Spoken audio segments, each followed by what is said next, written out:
So The Sims came out with an announcement, Ian. Yeah, they had been working on a patch for about a year, and it's a very simple thing. Although there are people out there who think that people different from them are might come and eat their babies.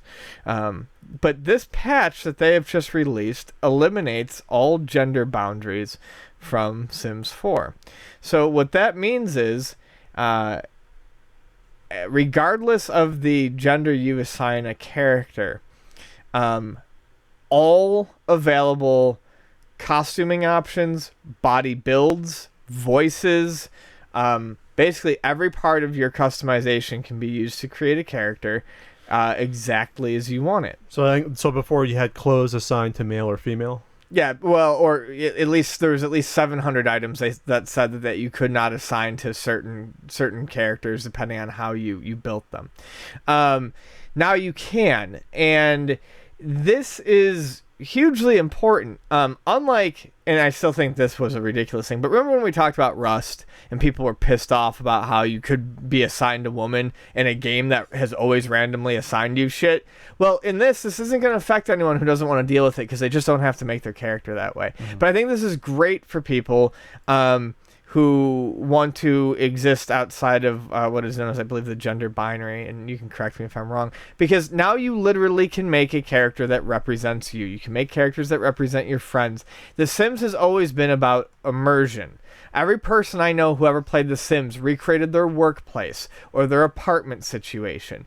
Yeah, it's fun to just create a bunch of Sims and throw them in an area and see what happens, but now you have something that, especially now as this sort of stuff becomes more forefront and more I don't know what the word I'm looking for is, it's just the right move to make. It seems silly to me, even in the first place, that a game about having fun would put restrictions on what you could do with your characters. Mm-hmm. But now in an era, especially where this is becoming so important and people are fighting for these rights and whatnot, I think it's very important that you just allow people to make what they want.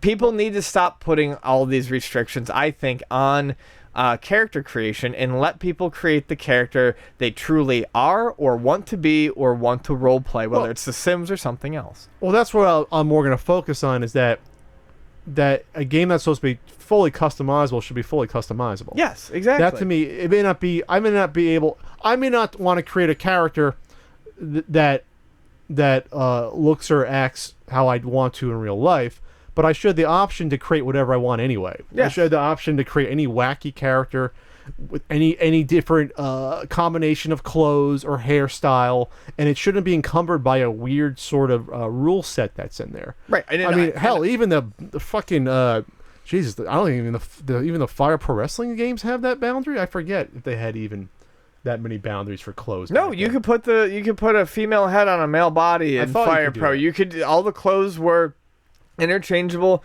and in Fire Pro you could even, which back that now it's becoming something that certain federations are messing with, but you could even do male versus female matches in Fire Pro, which you can't actually do in something like the WWE games. I think Fire Pro may have had only certain tank tops that the body type changed, I think, but I don't remember. I'm thinking of maybe the one for PlayStation. Anyway, the point is that to me this could be about, you can look at it as this is good for trans rights or representation or social boundaries being removed, things like that, or people being more accepted. I just look at it as this is a smart move because this is how the game should be.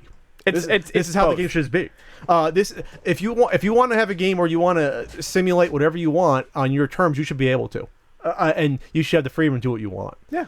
So I don't think really no one should be complaining about this. No, and that's my thing. I that there are going to be people out there who complain. That's why I took that stupid shot at the beginning. But like, this is literally done in a way that if you don't want this to affect you, sure, it does not have to affect you. You can play your single player games and never have to worry about it. So stop saying that people are, bowing down to the whims of the political left or whatever. No, this not only is good for the things that I discussed, but like Pat said, this is simply how fantasy games need to be made. Sure. Character creation needs to be done with the rules off.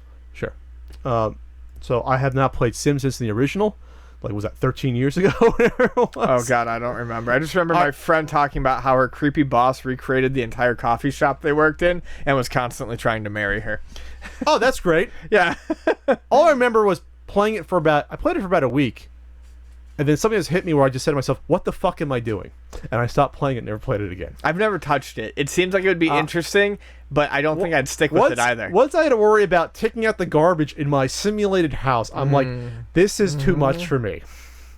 I had a moment like that with Nintendogs. I had gotten in my DS right before I had moved. Sure. It's just a thing for me to get before I moved so I could have something to do. And I bought Nintendogs with it just because it was an early DS launch title. And I'm sitting there petting my fake dog like 2 weeks before I leave. Aww. And I look over and I see my real dog. And I went out and sold the fucking game. I was just like, You're ashamed of yourself. This is awful. I said, no. I'm spending time with my real dog. I haven't spent time with my kitty cat Kellogg in so long on my DS Lite.